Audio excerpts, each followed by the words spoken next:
1517년 10월 31일 506년 전입니다. 종교개혁자인 마틴 루터가 비텐베르크 대학교 교회 정문에 면죄부에 대한 부당성을 조목조목 반박하는 95개 조항의 반박문을 붙이면서 종교개혁이 시작되게 됐습니다. 종교개혁주일이 되면 이 비텐베르크 대학교 교회를 자주 꼭 얘기하게 되는데 사진을 좀 제가 보여드려야겠다 해서 찍었습니다. 워낙 큰 예배당이라 각도가 기울어서 나왔고요.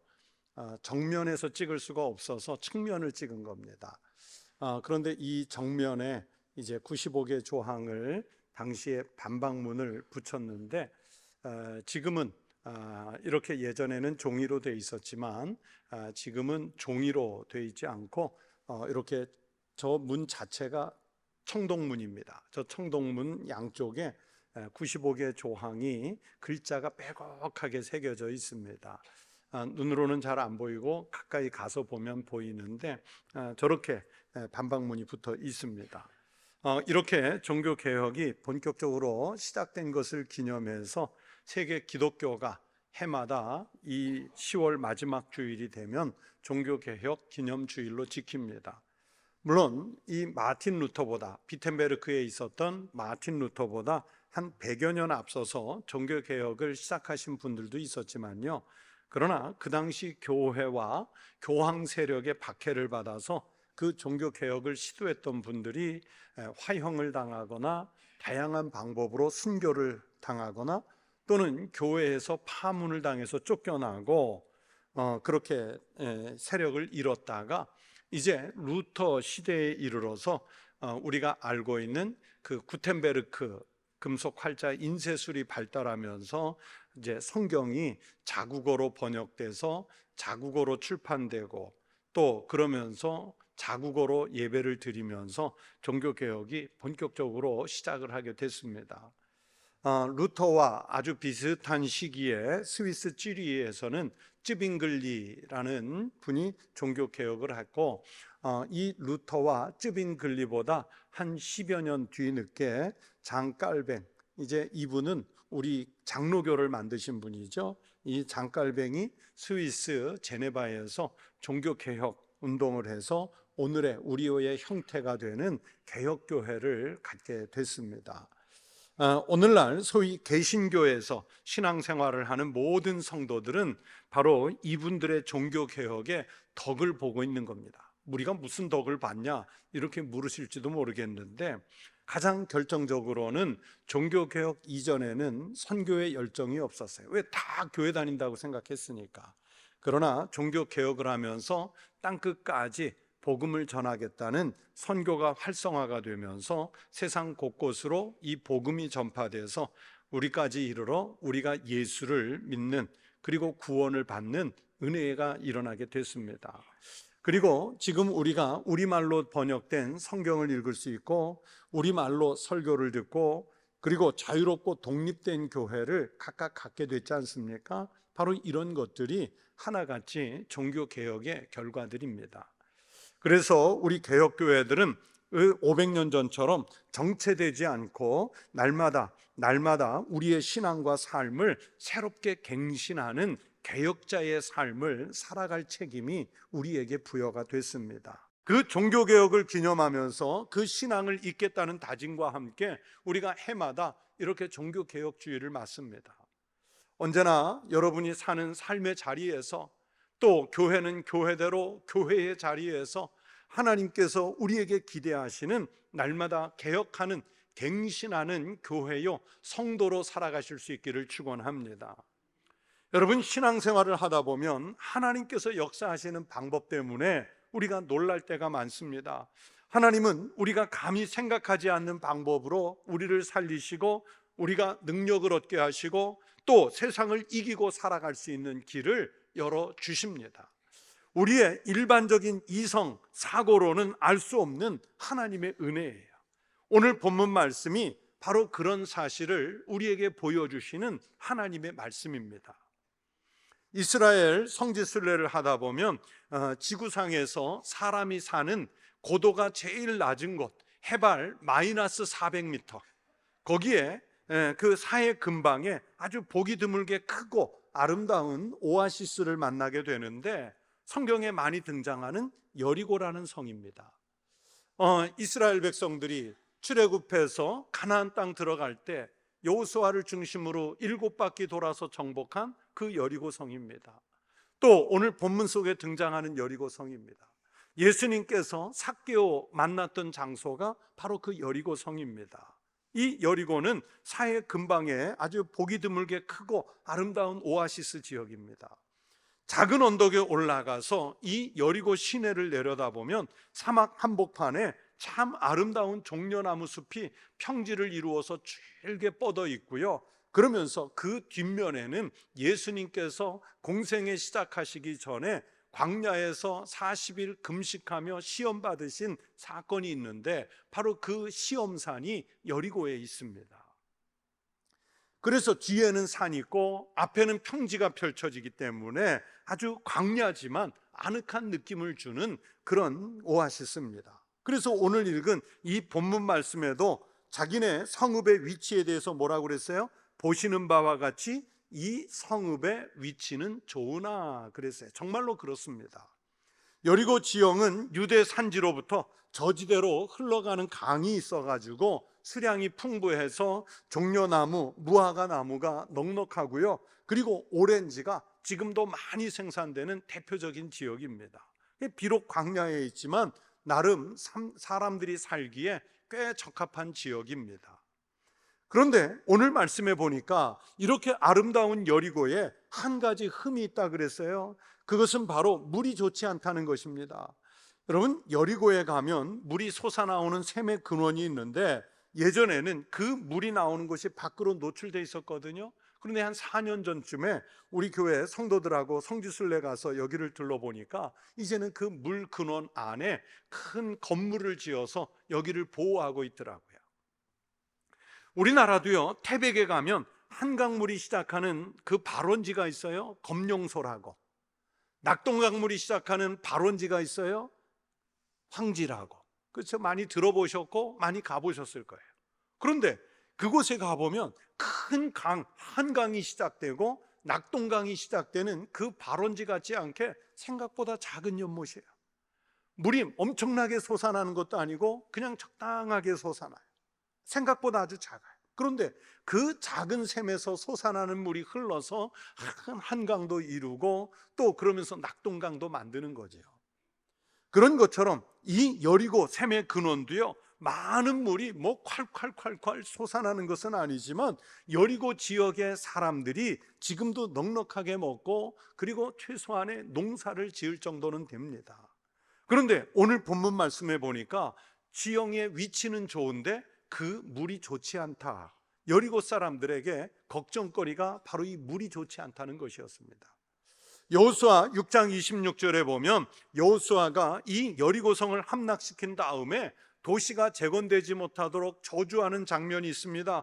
여호수아가 그때 맹세하게 하여 이르되 누구든지 일어나서 이 여리고성을 건축하는 자는 여호와 앞에서 저주를 받을 것이라. 그 기초를 쌓을 때에 그의 맏아들을 잃을 것이요 그 문을 세울 때에 그의 막내 아들을 잃으리라 하셨더라. 구약학자들은 이 여호수아가 여리고성에 너무 세게 저주를 해가지고 성만 망가진 게 아니라 물까지 저주를 받았다는 거예요. 아무튼 뭐 여호수아 때문에 그랬든 물이 좋지 않아서 그 여리고 사람들이 열심히 농사를 짓지만 그 열매들이 익지 못하고 떨어진다는 거예요. 여러분, 농사 짓는 분 생각해 보세요. 열심히 철마다 잘 농사를 졌는데 익기 전에 과일이 다 떨어져 버려요.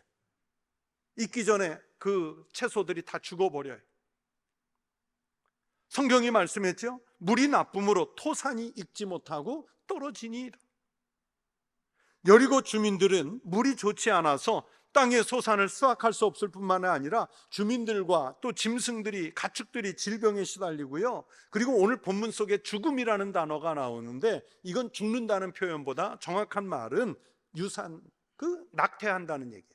아이가 낙태를 당하는 거예요.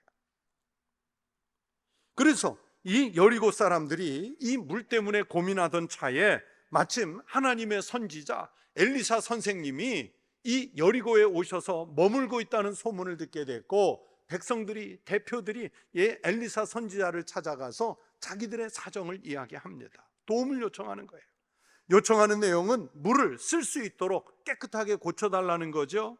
엘리사는 여리고 주민들의 요청을 받고는 새 그릇에 소금을 담아 내게로 가져오라 이렇게 명령을 했고요. 주민들이 그렇게 했습니다. 주민들이 새 그릇에 소금을 담아온 것을 가지고 엘리사가 바로 말씀드린 물 근원으로 나아가죠. 그리고 본문 21절에서 소금을 그 가운데 던지며 이르되 여호와의 말씀이 내가 이 물을 고쳤으니 이로부터 다시는 죽음이나 열매 맺지 못함이 없을지니라 하셨느니라.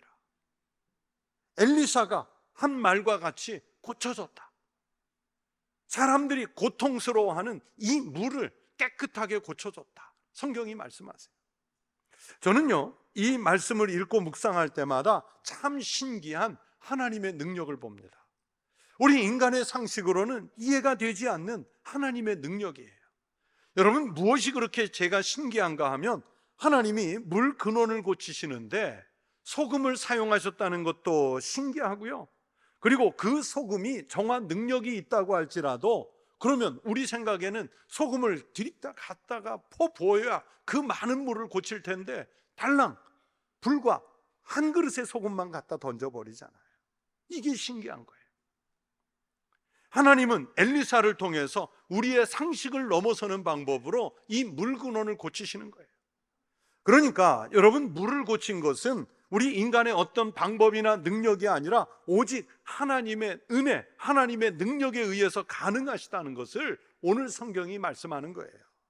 엘리사가 새 그릇에 소금을 담아 물의 근원에 던진 것은 하나님의 능력으로 그 물을 새롭게 하여 생명력을 불어넣는다는 행동의 상징적인 것입니다. 엘리사도 그렇게 말씀하시잖아요. 여호와의 말씀이 내가, 즉 여호와가 이 물을 고쳤으니, 여러분, 이 물은 엘리사의 능력으로, 무슨 인간의 지혜와 지식으로, 아니면 우리가 생각하는 합리적 과학적 방법으로 그렇게 고친 것이 아니라, 사람들이 생각하는 나름의 방법으로 고친 것이 아니라 하나님께서 이 물의 근원을 깨끗하게 고치셨다는 것을 말씀하시는 거예요. 엘리사는 하나님께서 이 물을 고치시는데 다만 자신은 하나님의 도구로 쓰였고, 그리고 지금 물 근원에 던진 한 그릇의 이 소금은 하나의 상징일 뿐, 이 물을 근본적으로 고쳐주신 분은 여호와 하나님이시라는 하나님의 능력을 이 말씀이 선포하고 있는 것입니다. 오늘 이 성경 말씀을 가지고 여러분, 우리가 믿는 예수 그리스도, 우리가 믿는 그 예수 그리스도께서 주신 복음을 생각해 보세요. 복음의 능력도 마찬가지죠. 하나님은 인간을 구원하시는데 사람이 일반적으로 상상하는 상식의 방법을 넘어서 하십니다. 여러분, 바리새인이나 사두개인들 혹은 열심당원들, 모든 유대인들은 자기네가 그렇게 대망하고 있는 메시아가 오신다면, 그리스도가 오신다면 다윗과 같은 강한 군대를 이끌고 오실 분으로, 아니면 천군 천사를 대동하고 오실 분으로 로마 제국과 맞서 싸워서 저 강력한 로마 제국을 단방에 그냥 무너뜨릴 수 있는 그 강한 힘을 가지신 분으로, 그렇게 메시아가, 그렇게 그리스도가 오실 줄 알았어요. 그런데 예수님은 왕의 모습이나 무슨 군사령관의 모습이 아니라 아주 낮고 천한 인간의 몸을 가지고 종의 형체를 가지고 오셨다 그러잖아요. 마치 물 근원에 던져진 불과 한 그릇의 소금처럼 존재감도 약한 희미한 그런 모습으로 예수님이 우리에게 오시는 거예요. 그는 근본 하나님의 본체시나 하나님과 동등됨을 취할 것으로 여기지 아니하시고 오히려 자기를 비워 종의 형체를 가지사 사람들과 같이 되셨고, 인자가 온 것은 섬김을 받으려 함이 아니라 도리어 섬기려 하고 자기 목숨을 많은 사람의 대속물로 주려 함이니라. 이게 예수님의 모습이에요. 강한 자의 모습, 왕 같은 자의 모습이 아니라 낮고도 낮은 천한 종의 모습으로 오시더니 결국에는 인간이 당할 수 있는 가장 처참한 처형의 방법으로 그 그리스도가, 메시아가 십자가에서 죽잖아요. 사람들은요, 십자가를 지는 메시아를 생각해 본 적이 없어요. 십자가는 왜냐하면 죄수 중에도 최악의 죄수가 달리는 형틀이었거든요. 저주받은 자 중에 제일 큰 저주를 받은 자가 십자가에 달리는 거거든요. 그런데 어떻게 메시아가, 그리스도가 그 십자가에 달립니까? 메시아를 자청한 예수가 그 십자가에 달리신 거예요. 그래서 고린도전서 1장 18절에서 십자가의 도가 멸망하는 자들에게는 미련한 것이요 우리에게는, 즉 믿음이 있는 사람들에게는 하나님의 능력이라 말씀하시는 거예요. 소위 세상을 상식적으로, 과학적으로, 합리적으로 사는 불신자들에게는 십자가는 죄인들이 지는 형틀에 불과합니다. 십자가가 인류를 구원할 수 있다는 것은 소금물로 농사 짓겠다, 한 그릇에 소금 가지고 한강물을 정화시키겠다, 여러분 상식을 벗어나는 얘기예요. 불신자들에게는 그렇게 십자가는 미련한 거예요. 그러나 여러분, 우리는 믿고 있습니다. 하나님이 능력에 함께 하시면 그런 미련한 것이라도 상식을 초월하시는 하나님의 방법으로 우리를 구원하신다는 것을 우리는 믿고 있습니다. 물 근원을 맑게 하시기 위해서 소금 한 그릇을 뿌리게 하신 하나님의 능력이 우리를 구원하시기 위해서 예수 그리스도 메시아를 십자가에 달게 하심으로도 가능하다는 것을 우리가 복음으로 믿습니다. 하나님은 물 근원을 고치시기 위해 기상천외한 방법을 쓰신 것처럼 인류를 구원하시기 위해서 가장 극악한 형틀인 십자가를 사용하시는, 즉 사람의 생각을 넘어서는 방법을 우리에게 보여주신 거예요. 우리는 상식적으로 생각하기를 세상을 고치기 위해서는 큰 인물들이 필요하다고 생각해요. 난세에 좀 큰 영웅이 나타나기를 기대해요.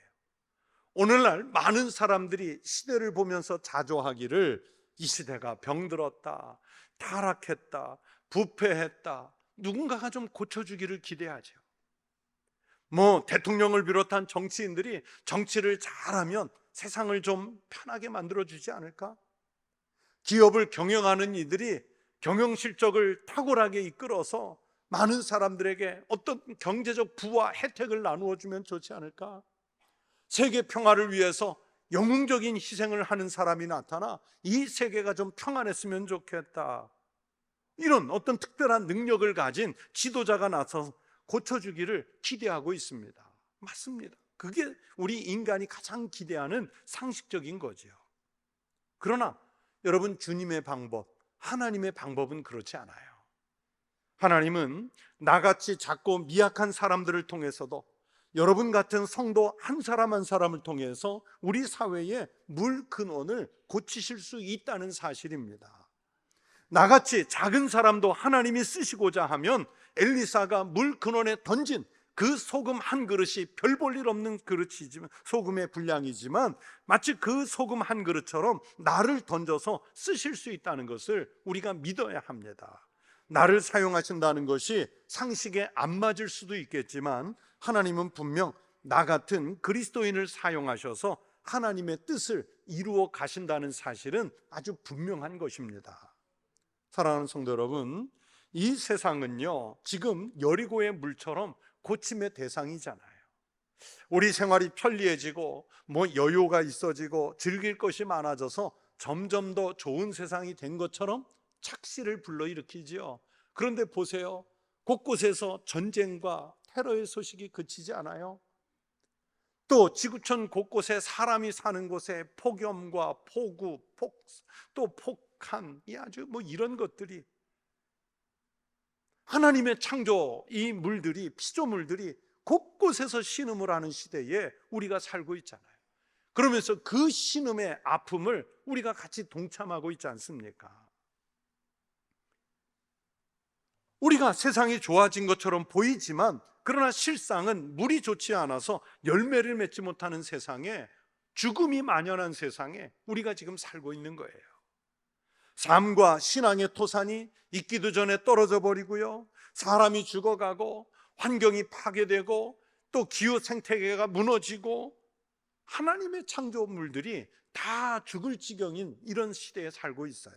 그래서 사람들이 고통을 호소합니다. 이럴 때 우리 그리스도인들이 우리 심령의 새 그릇에 소금을 담아서 물 근원에 나를 소금처럼 뿌리는 믿음이 있어야 됩니다. 세상 사람들의 삶과는 다른, 그래서 상식적이지 않은 것 같이 미련하고 둔한 삶이지만 우리가 십자가를 지려는 각오 때문에 세상이 고쳐져야 돼요. 세상이 고쳐져야 한다니까 무슨 큰 걸 생각하는데요, 내가 그리스도인으로서 가정에 들어가면 가정이 고쳐져야 되고요, 그리스도인 직장인으로서 직장에 들어가면 직장이 고쳐져야 되고요, 여러분의 이웃들 속에 그리스도인 내가 들어가면 그 이웃의 관계가 회복되고 고쳐져야 되는 거예요. 그래서 이 그리스도인들 때문에 이 세상에 물 근원이 고쳐졌으니 이로부터 다시는 죽음이나 열매 맺지 못함이 없을지니라. 이 선포가 있어야죠. 여러분, 하나님의 역사는요, 교회만 고치는 것이 아니에요. 엘리사가 물 근원을 고쳤더니 여리고 사람들의 삶의 자리, 사회가 고쳐지잖아요. 여리고가 행복해지잖아요.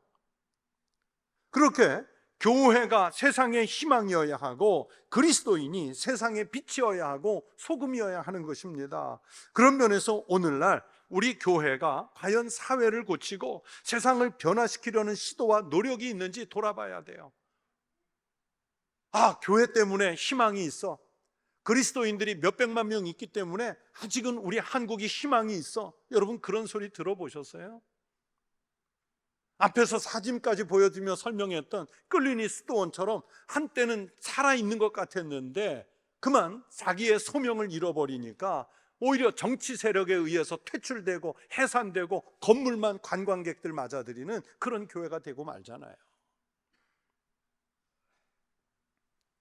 오늘날 교회가 과연 사회를 고치고 그리스도인이 세상을 변화시키려는 시도와 노력이 있었는지 돌아봐야 합니다. 우리가 그리스도인답게 세상 사람들과는, 하나님 없는 사람들과는 좀 차별화된 삶을 우리가 살고 있는지 돌아봐야지요.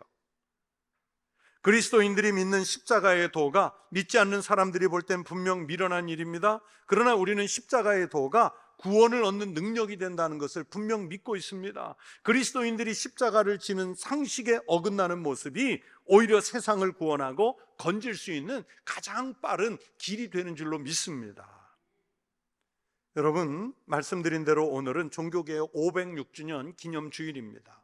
그 당시에 루터나 혹은 깔뱅, 쯔빙글리 이분들이 일으킨 종교개혁은요, 당시의 세계관 기준으로는 이건 말도 안 되는 비상식적인 일이에요. 종교개혁이란 대업이 당시로서는요, 계란으로 바위치는 것보다 더 무모한 일이었어요. 감히 누가 그런 일을 하리라고 생각이나 했겠습니까? 그러나 그분들의 그 작은 행동이 인류 역사의 큰 물줄기를 역사를 일으켰습니다. 그분들이 교회의 역사만 바꾼 게 아니에요. 그분들의 사회, 국가를 바꾸어 놨고요, 그러면서 인류의 역사 자체를 바꿔놓은 거예요. 사람들의 일반적인 상식으로는 이룰 수 없는 큰 일을 하나님은 그들로 하여금 하게 하셨습니다. 그랬기에 오늘의 이 자유로운 신앙을 우리가 얻어서 이렇게 예배를 드리는 거예요. 여러분, 이 세상을 고치기 위해서 누가 나서야 한다고 생각하십니까? 누가 개혁자로서 교회와 세상을 고치겠습니까? 이제 우리들 차례입니다. 우리 차례. 우리 그리스도인 한 사람, 우리 한 사람이 바로 물 근원이면서 또 동시에 우리가 고치는 소금입니다. 교회 하나하나가 고침의 대상인 물 근원이면서 또 동시에 이것을 고치는 소금입니다. 우리 청북교회가 이 지역사회의 희망이어야 합니다. 우리 교회 교인들이 여러분의 가정과 직장과 이웃들 속에서 희망이어야 합니다. 그리스도인들이 미련한 방법 같지만 예수 그리스도의 십자가를 지고요, 세상에 나가야 돼요. 여기에 앉아서 지금 이 말씀을 듣는 것으로 우리의 역할을 끝내는 것이 아니라 이제 예배가 끝나면 여러분의 삶의 자리에 소금 한 그릇처럼 나가셔야 되는 거예요. 그래서 교회가 고쳐지고 세상에 생명을 공급하고 교회의 물 근원이 고쳐져야 할 줄로 믿습니다. 그래서 우리 교회에 오늘 성경 말씀대로 다시는 죽음이나 열매 맺지 못하는 물 근원이 깨끗하지 못한 일들이 일어나서는 안 됩니다. 우리가 십자가의 도가 멸망이 아니라 생명의 능력이라는 것을 삶의 자리에서 증명해내야 하지 않겠습니까? 바로 주님께 소명을 받아서 그리스도인 된 우리가 그 능력을 드러내야 합니다. 교회를 고치시고 세상을 고쳐서 하나님 나라가 이 땅에 오게 하는 그 사명을 감당해가는 우리 청북교회, 또 우리 교회에 속한 개혁된 모든 그리스도인의 삶을 살아가시기를 주의 이름으로 축원합니다.